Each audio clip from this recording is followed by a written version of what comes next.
What's up, everybody? This is the Geek Savz, the Native Nerds podcast, and this is our special Clone Wars Escape Pod, our weekly deep dive into Season 7 of the Clone Wars, which is now streaming on Disney+. And I will be reviewing and ranting and raving and breaking down the new episodes each week and just gushing about Star Wars, which I never get tired of doing. So, yes, this week, wow, this new episode, wow, that's all I gotta say. Well, I got more to say than that, but first impressions was wow. I mean, these last few episodes, the Siege of Mandalore story arc has been some of the best Star Wars storytelling, like, almost ever. It's just been great. This show, I always said the Clone Wars has been holding down the Star Wars mythology greater than most of the newer movies. So I love the show, and we're on the last two episodes. So we got one more episode after this. So let's get into this. Let's talk about this awesome entry here this week. So episode 11, entitled Shattered. So just a quick recap. The Siege of Mandalore is coming to a close. Ahsoka and Rex and a squad of clone troopers, they aided Bo-Katan and her Night Owl crew to take back Mandalore from Darth Maul. And it was like an epic battle between, Bo-Katan's Mandalores and Darth Maul's Death Watch. We got an awesome lightsaber battle between Ahsoka and Maul. And during that, Maul told Ahsoka the truth about Anakin and about Darth Sidious, and that he was planning on turning Anakin to the dark side. And Ahsoka refused to believe it because that's my master. My master would never do such a thing, So that's what was going on last episode. Bo-Katan ended up reclaiming Mandalore. Maul was captured and arrested. And we pick up right after the battle. The Battle of Mandalore is over. Mandalore is in ruins because a big war just happened. And there's this conversation between Ahsoka and Bo-Katan. And they're talking. And Bo-Katan is contemplating the future. What's in store for Mandalore now after this war is over. She's known nothing but war. And how do you rule people? How do you rule if you know nothing but war? And she talks about her sister, the Duchess Satine, how she tried to usher in an era of peace. But that just led to conflict because Mandalore is a warrior society, and that just added to this conflict. That's how Death Watch was created. The more traditional Mandalorians wanted to, go back to their warrior ways, and that's what created Death Watch and all that. So she's sort of contemplating the future. But either way, Mandalore is now in ruins, and with the rise of the Empire soon to take place, we know what's coming. The Empire is about to take over. This is probably going to lead to that Great Purge, that thing that was referenced in the Mandalorian show. So while they're transferring Darth Maul to the starship, and they're going to take him back to the Jedi Council on Coruscant. And they got Maul in this, containment unit. He looks like Weapon X, Wolverine or Hannibal Lecter. They got him in this, box. Almost like Carbonite. Kind of like Carbonite, but not really. But it's just this box, and it's this ancient, old Mandalorian container that they used to transfer captured Jedi. Back in the day, thousands of years ago, the Mandalorian and Jedi War, they used these things to capture Jedi. So Ahsoka and the clones, they're on the starship, and they're taking Maul back to Coruscant. And Ahsoka, she has a meeting with the Jedi Council, via the HoloNet. So they're all, the holograms. So she's meeting with the Jedi Council. And this scene is totally taken from Revenge of the Sith. Yeah, we are now in Revenge of the Sith territory. What's happening this episode is paralleling events that's going on in Revenge of the Sith, the movie. So it's basically the same conversation in Revenge of the Sith. Mace Windu is talking about how he senses a plot to destroy the Jedi and that they need to remove Palpatine from power. And Yoda's like, a dark path, this way of thinking will lead, on all that. And, they referenced General Grievous. They sent Obi-Wan to go capture General Grievous on Utapau. So like I said, all this stuff is that's going on in Revenge of the Sith is now happening on the show now. So Ahsoka's talking to the Jedi Council, and she's asking about where's Anakin? You know, where's he going? What's he doing? You know, because she knows the secret that Maul told her about him becoming a Sith. And Mace Windu is like, oh, we sent him on a mission, a secret mission, a top secret mission. And since you're no longer a Jedi, you're not privy to that information. So Ahsoka, you know, since they shun her and sort of give Ahsoka the cold shoulder, Ahsoka decides not to tell them what Maul said. You know, the whole thing about Anakin is being primed to become a Sith, that he's going to be tempted by the dark side. She doesn't tell them. She was about to, but because, you know, the Jedi were a bunch of assholes, you know, treating Ahsoka like shit, she didn't tell them. And that's like so tragic, you know, because had they not been dicks to her, she might have warned them about Anakin, and all this shit could have been avoided.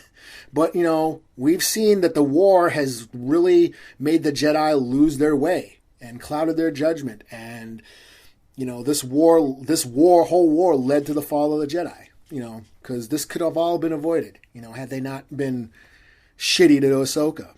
So we cut to the bridge on the starship, and Ahsoka and Rex, they're having this real meaningful conversation. You know, they discuss how the war, you know, General Grievous is being captured by Obi-Wan and all that, and how the war is probably going to be over soon, because once they catch Grievous, you know, the war's over. You know, so they're like they're kind of having this sort of existential crisis conversation. They're both wondering what they're going to do with their lives after the war is over. You know, Ahsoka said that all her life she's trained to be a Jedi, and that the Jedi are supposed to be these peacekeepers and not soldiers. Yet for most of her life, she's been a soldier fighting this war. And Rex is like, I'm the same thing. You know, the clones, him and his brothers, the clone troopers, their only existence was meant for war. You know, they were created for the sole purpose of war. So he's not sure what he's going to do with his life after this war is over. Because if it wasn't for the war, the clones would not exist. So there's this very deep conversation that they have, and you get that, you know, you get a deeper sense of their relationship, that you know, that the sense of the close connection that Ahsoka and Rex have, you know, which was really, really beautiful, I thought. And then Rex is called away. A droid comes in and says, hey, Rex, you got a message from the command. You got to go take this message. And Rex is like, oh, well, maybe it's some good news. Maybe the war's over. Maybe Obi-Wan caught Grievous and the war's over. So he leaves. He's thinking, oh, it's good news. And Ahsoka is on the bridge by herself, and she's looking out the window, and she's contemplating, and then she senses it. She senses it. She senses she's got a bad feeling. Yeah, she can sense Anakin turning to the dark side. And we can hear the voices of Anakin and Mace Windu and Palpatine. So we hear that Revenge of the Sith dialogue, you know, when Mace Windu and Palpatine have that duel and Anakin shows up and cuts off Mace Windu's arm and all that shit. We hear that. We hear the movie dialogue. Ahsoka can hear it. Ahsoka can sense what is going on. And so does Maul. We cut to Maul and he knows, he can sense it too. You know, we can hear Mace Windu and Palpatine and the screaming and Anakin going, what have I done? We hear all that. Anakin is now Vader. And Ahsoka knows it. And she knows Maul was right. So Ahsoka runs to go warn Rex. But meanwhile, Rex went to go take that call from the command. You know, he's thinking, oh, I'm going to get a message saying the war's over. But what is that message? It's Palpatine.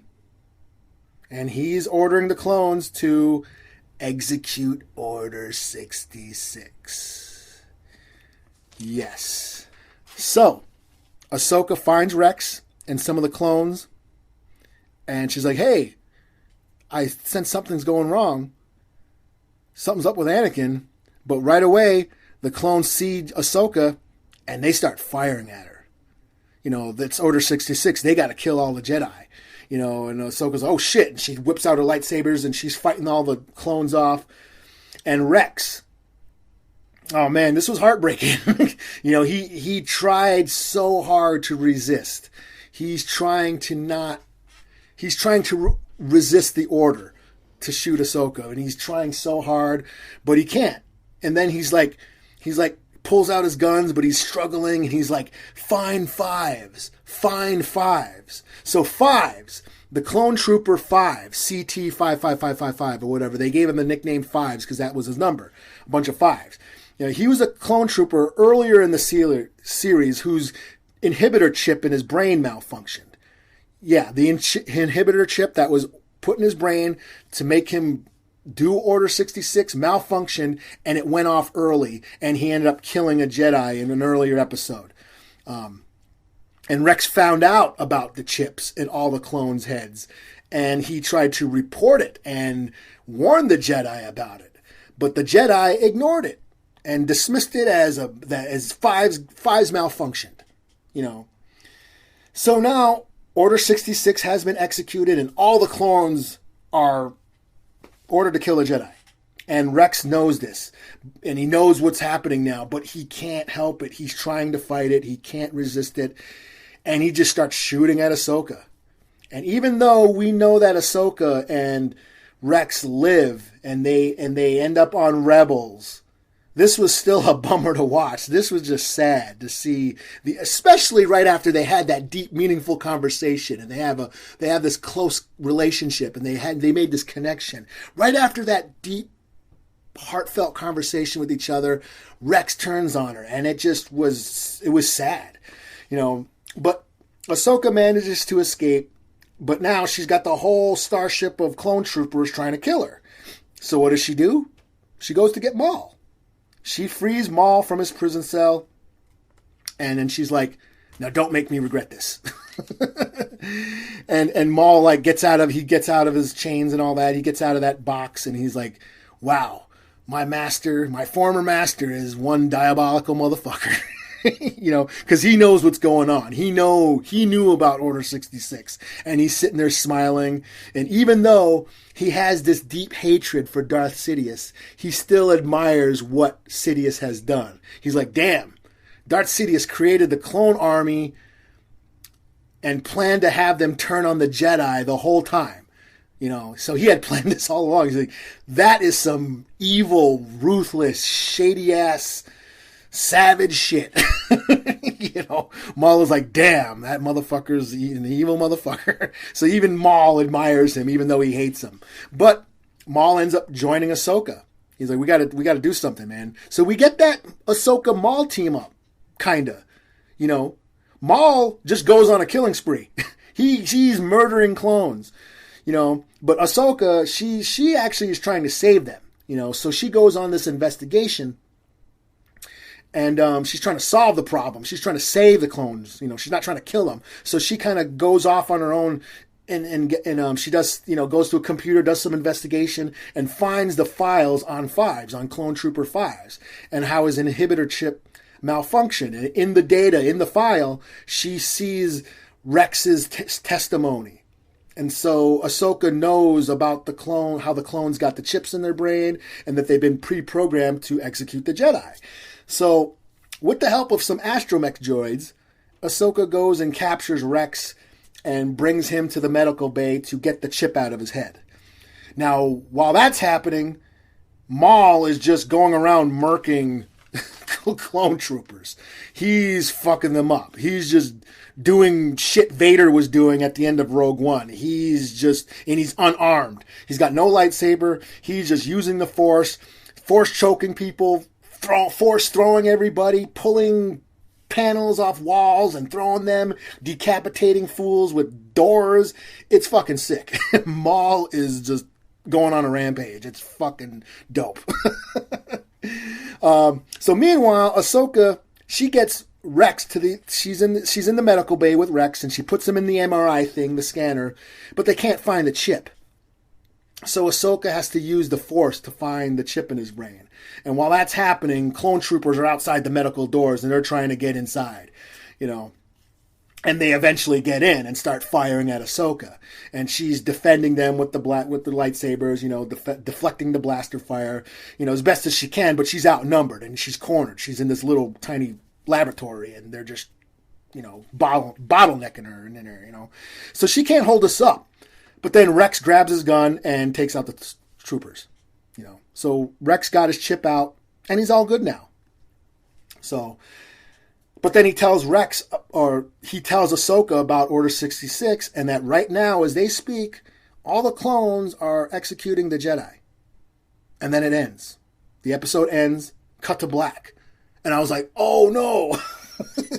I was like, shit, that's it? Damn. I was like, because I was so on the edge of my seat this whole entire episode. I was just so captivated the whole time. I mean, this episode was great. And even though I knew it was coming, I knew what was about to happen, I knew Order 66, I knew all that shit was about to happen, it was still full of suspense and tension. And the musical score was awesome. It was like the synthesizer, very dark, dreary tones that just added dread to the whole episode. It just made it feel more intense. You know, it sounded like the music sounded like Blade Runner, the Blade Runner soundtrack, and it just made the whole episode feel off kilter, and it just kept building tension. You know, the whole time it was just intense. You know, and like I said, even though we knew it was coming, because we knew what was about to happen, that just added to the suspense. That's what made the episode great. You know, we knew this bad shit was about. We had a bad feeling about this, and it just played on that. This episode played on those expectations, and it just added to the tension. It was awesome, you know. And speaking of Blade Runner, I like the idea how when Rex and Ahsoka were having that conversation, and Rex was telling Ahsoka about how the clones' only purpose for them was war, that they were only bred to be soldiers, and you know, that's their only purpose. Their purpose was war. And now that the war is over, he's unsure of his purpose, you know. And that's a reference to Blade Runner. You know, the robots, the replicants, those androids in Blade Runner, how they become self-aware and they want more life. They want a real life. They want to be human. They want a purpose. And the clones are very similar in that manner, and I really dug that theme. This theme of these, you know, automaton drones becoming self-aware and just want life, want a real life, want to become human, want a real purpose. You know, I thought that was really cool. It was a really cool theme going on there. So, all in all, this was a great episode. It was sad, it was intense, had awesome action, and I was on the edge of my seat the entire time. And, I guess the final episode is going to be airing on May the 4th, which is just a few days away, so that is really cool. You know, as far as Easter eggs, you know, a lot like Rogue One. There was the scene where Ahsoka was she's scanning Rex's brain for the chip, but not finding it, so she uses the Force, and she's like, I am one with the Force is with me, I'm one with the Force is with me. And then Rex starts repeating it, and that's a total reference to Rogue One, you know, with Chirrut and Baze, those two characters, you know.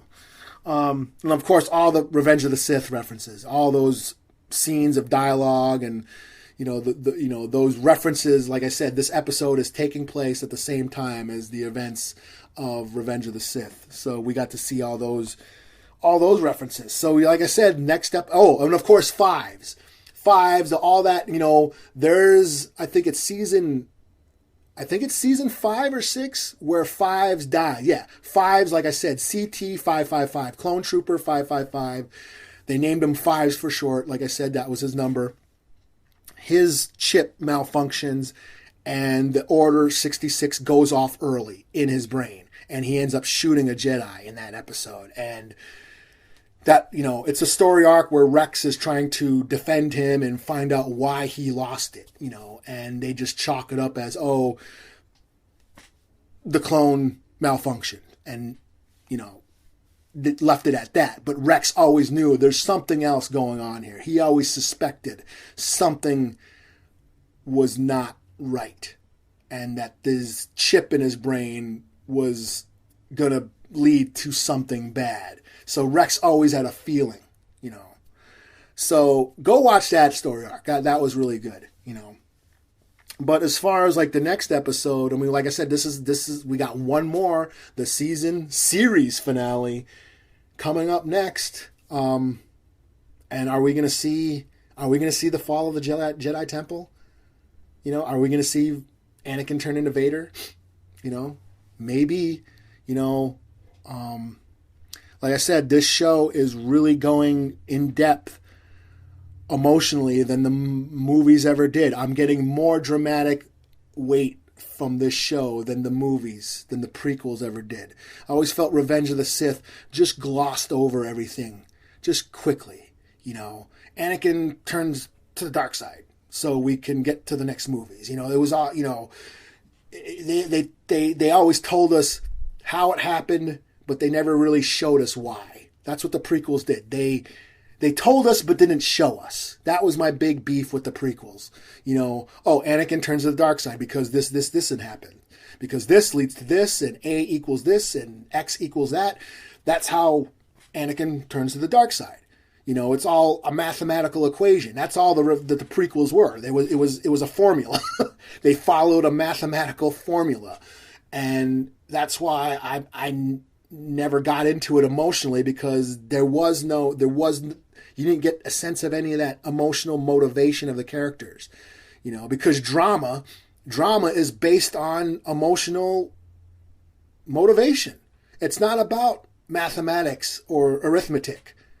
It's about what drives the characters emotionally to do what they do. And the prequel movies, I felt, never did that. There was no emotional weight to any of those movies. But we are getting a lot of that dramatic action in this show. And that's why I love it. I'm finally, after how many years? 15 years after Revenge of the Sith has been released, I'm finally feeling bad about what happens in that movie. Because I never felt shit. I was emotionally dead from Revenge of the Sith because that movie is emotionally dead. It looks great and it looks awesome, and that lightsaber duel is cool between Anakin and Obi-Wan. That's all great, but I felt nothing. I was dead inside. Not from the show. The Clone Wars is giving us that emotional depth that the prequels never did, and that's why this show is fucking awesome. So, like I said, series finale coming up in a couple days, May the 4th. I'm excited. Yes. So I'm going to wrap it. That's a wrap on this episode. Thank you for listening. This is the Geek Savz. This is the Clone Wars Escape Pod. Check us out on Facebook. We got a Facebook page. Leave us comments, messages. Also, check us out on Outirght Geekery. Yes, outrightgeekery.com. Your one-stop shop for all the online geek news. Outirght Geekery. We geek out. Bum, bum, bum, bum, ba, bum, bum, ba, bum. Anyways, thank you for listening. This is the Geek Savz, the Clone Wars Escape Pod. This is E-Dub. Extra cheese, hold the mail. And may the force of others go with you.